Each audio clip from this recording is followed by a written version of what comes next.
Hello, আমি আজকে গরমকালের জন্য একটা আইডিয়াল রেসিপি দেখাচ্ছি। ছোলার ডালের বড়ার ঝোল। আচ্ছা, এটা ডাঁটা সবজি দিয়ে, যেমন ডাঁটা, ঝিঙে, পটল, আলু, যেটা সিজনাল সবজি সেইটা দিয়ে তৈরি। হ্যাঁ, আচ্ছা, এটাতে ফার্স্টে কী করতে হবে, ছোলার ডালটা ভিজিয়ে রেখে বেটে নিতে হবে। বেটে নিয়ে এটাতে আমি একটু নুন আর একটু হিং দিয়ে এটাকে ফেটিয়ে নিয়ে এটাকে বেটে নিয়েছি। নিয়ে এরপরেতে বড়া তৈরি করে নেব। আচ্ছা, বড়াগুলো তৈরি করে নিয়ে বড়াগুলো এরকম ভাজতে হবে। আচ্ছা, ভেজে ভেজে ভেজে একটু যেটা এপিট ওপিট করে নিয়ে বেশ একটা লাল লাল মতন ভাজা হয়ে যাবে, তখন তুলে নিতে হবে। খুব কড়া ভাজাও হবে না, আবার খুব নরম ভাজাও হবে না, মোটামুটি একটা ভাজা হবে। আর দেখে নিতে হবে আঁচটা কিন্তু লো থাকবে, মানে লো বলতে কি যে একদম লো না, মিডিয়াম ইয়েতে থাকবে।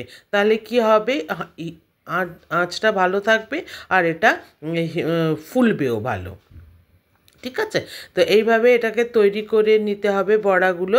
আচ্ছা, বড়াগুলো তৈরি করে নিয়ে সবজিগুলোকে কিন্তু আমি ছাড়িয়ে রেখেছি আগে থেকেই। ডাঁটা, ঝিঙে, পটল, আলু সবজি ছাড়িয়ে রেখেছি। আর এটাতে মশলা খুবই কম, একদম কম মশলা দিয়ে এটাতে রান্না। যে খালি 5 ফোড়ন আর শুকনো লঙ্কা, আদা বাটা, ধনে, জিরে গুঁড়ো, যেগুলো নর্মাল মশলা থাকে সেইগুলোই মশলা। আচ্ছা, আমি হচ্ছি আত্রেই, ফ্রম আত্রেইস কুইজিন। রেসিপি ভালো লাগলে please like, share and subscribe. আচ্ছা, সব রকম সেই সবজিগুলো দিয়ে ভালো করে এটাতে মশলাটা কষিয়ে নিতে হবে। ডাঁটা, সবজি, আলু দিয়ে ভালো করে সবজিটাকে কষিয়ে নিতে হবে। আসলে এই গরমকালেতে এই সবজিগুলো খাওয়া ভালো, কারণ এই সবজিগুলো খেলে কি হয়, এই উপকারও হয় আর এটা শরীরের জন্যও ভালো হয়। আর যেহেতু ঝিঙে, পটল এগুলো হচ্ছে গিয়ে গরমকালের সবজি, এগুলো মানে একটু বডিটাকে ঠান্ডাও রাখে। আছে, তো এই সবজিগুলো ভালো করে, আলুগুলো সেদ্ধ হয়ে গেলে, সব সবজি সেদ্ধ হয়ে গেলে বড়াগুলোকে টমেটো দিয়ে দিতে হবে, দিয়ে বড়াগুলোকে ফেলে দিতে হবে। বড়াগুলোকে ফেলতে হবে কিন্তু একদম ফুটন্ত টকবক জলেতে বড়াগুলোকে ফেলতে হবে। বড়াগুলোকে ফেলার পর কিন্তু ঢাকা দিয়ে দিতে হবে, বেশিক্ষণ বড়াগুলো ফুটলে চলবে না।